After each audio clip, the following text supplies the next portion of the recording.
Okay, let's go ahead and move on. This is chapter 7.1. We're now moving on to look at decimal fractions and equivalencies between those two. So you can see a list here. And your notes are here on the screen here. All these are decimal equivalents that will allow us to do computations much faster.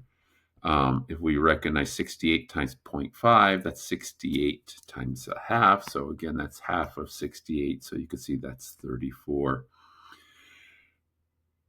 0.2 times 375. What happened here? Oh, sorry, B. 1/4 of 48, right? There's an equivalent. 0.25 is 1/4. So that's really dividing 48 by 4. So that gives me 12 there. Zooming out a little bit. 0.2 we see is 1/5. So 1/5 of 375. Maybe a little bit harder. I need to divide 375 by 5. So that may be a little bit harder to do in your head. 5 goes into that 7 times 35, 5. So you get this as 75. Another way I think about that sometimes I forget 0.2 is 2/10. And that may initially you might say, I don't like that at the beginning. But when I think of that, to me, I think of 2 times 1/10 times 375. So I can break up that fraction. So that's the way I think about it. Then I do 375 divided by 10. So I end up with 2 times 37.5, which is 75. So I wanted to briefly show that as another way to think about it. I don't have that equivalency. 0.2 is 1/5, but in my mind, I think of 0.2 as 2/10. Then I can take a tenth of the number and then multiply it by 2 using associative property, being able to move that around and break it up in pieces. So something to think about. And then 0.05, where is that? Right there is 120. So then I'm doing 280 divided by 20, 28 divided by 2. So that turns out to be 14. So something to think about there. Again, just being flexible with our understanding and thinking of numbers. So hopefully you get a chance to practice a little bit of that more. How about finding the products and quotients by converting to fractions? How about this kind of move when we think about it? And again, we're not going to, this is for conceptual understanding of kind of maybe where the algorithm comes from when we think about multiplying, dividing fractions, adding and subtracting, decimals. So 3.14 times 1,000, when you think about that, 3.14 is 314 over 100. So when I multiply, you could see I go to 314 over 100 times 1,000, and that allows us, using our fraction ability to simplify, we see we have an answer there. So the same is true for all of these as we look at it. 27.018 times 100,000 is going to get you 2701800 by converting the fractions. Again, when we think about that, this would be 27018, right? This is 27 and tens, hundreds, thousands over 1,000 times 100,000. So keep that in mind. We would end up simplifying, right? 1,000 out of this, you're left with 100, and that means add 2 zeros, right? When we multiply whole number, add 2 zeros at the end. So that's where you would get that. Now dividing works the same way when we think about it. 1, 2, 3, 4 over 10, 1,240 tenths. So when divided by 100, let's fix that a little bit. Divided by 100, our algorithm is to do times 1 over 100.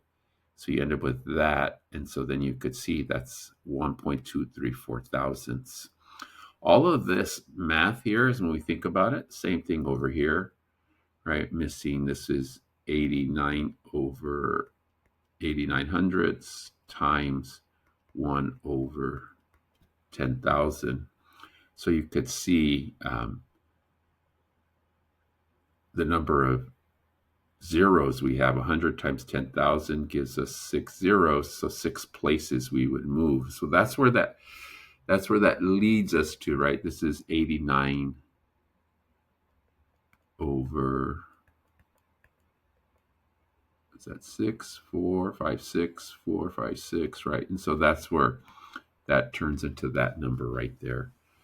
So keep that in mind as we then come up to a rule about multiplying, dividing decimals by powers of 10. You probably remember the idea of moving left and right, and that's where the shortcut method comes, but it comes from just doing fraction arithmetic with our decimals, converting decimals to fractions. So something that we need to keep in mind, our powers of 10 look like this. These are some of the powers of 10 back to our base 10 system. So using that theorem, it's easy to say 3.14 compared to, again, all these problems we did over here. You could see what we would need to do. You move the decimal 3 places to the right, and then you get 31. Move the decimals 5 places, 1, 2, 3, 4, 5. You end up with 2 more zeros. Here you're dividing, so you move the decimal left. Move the decimal left, and that's where you get those. So keep that in mind, the shortcuts of doing it, and it comes from converting decimals to fractions, and then that's where the shortcuts emerge. So hopefully that makes some sense to you as we think about it. Remember, every formula, every rule comes from somewhere. It's a part of being a future teacher is trying to understand, um, where that rule comes from. So we'll end this chapter on rounding decimals. Of course, we have the rules that students learn when they round decimals. Right? Look at the number. Is it greater than 5? Do something. Right? That idea. Do not change it. Add 1 to the digit. Or students get all messed up with that. But what we want to again go back to is just like we have talked about before, understanding what we're doing. Rounding is just a way of estimating, making calculations easier. So just keep that in mind. And technically, there are many different ways to round. We just learned some precise methods here. Round 18.379 to the nearest hundredth. Hundredth is the second decimal place. So my final answer is going to have 2 decimals. So I look and then I think about, okay, the rule is, okay, 7. This is 79. So in my mind, I know I'm going to go up to 80. And then I keep only the 2 decimal places. So that's how I think about that hundredth. 79 is closer to 70 or 80. But it's a 9, so then we move this up by 1 using the rule. 1.047 to the nearest hundredth. There's that second value. So I know my answer is going to have 2 decimals.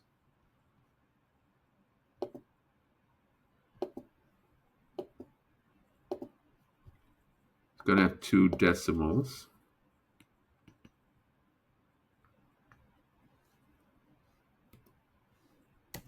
I don't know. Hold on real quick. I don't know what that is. Okay. It's going to have 2 decimals. And so you get 1.05.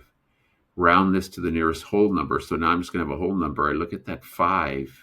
That's bigger than, it's 5 or greater. So that I'm going to round up to 30. So it's closer to 30. So in all these cases, we ended up rounding.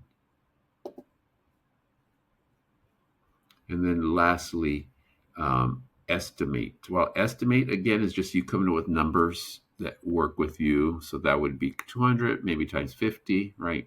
You don't have to round the decimals. I'm just coming up with a way to do this.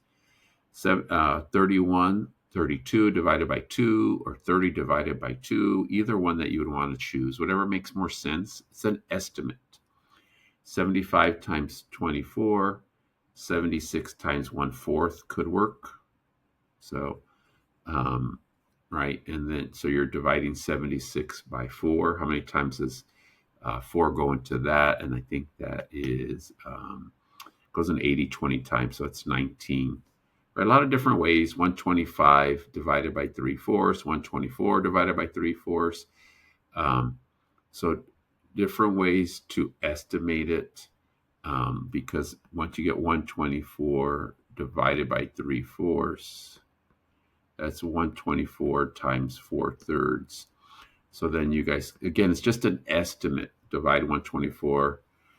So there, again, there are different ways to think about how you want to approach any of this. Maybe 124 is not the best number. I would then say maybe 120 because 120, because I can divide it. So now that turns into 160. Again, these are all approximations. Remember, we're just estimating.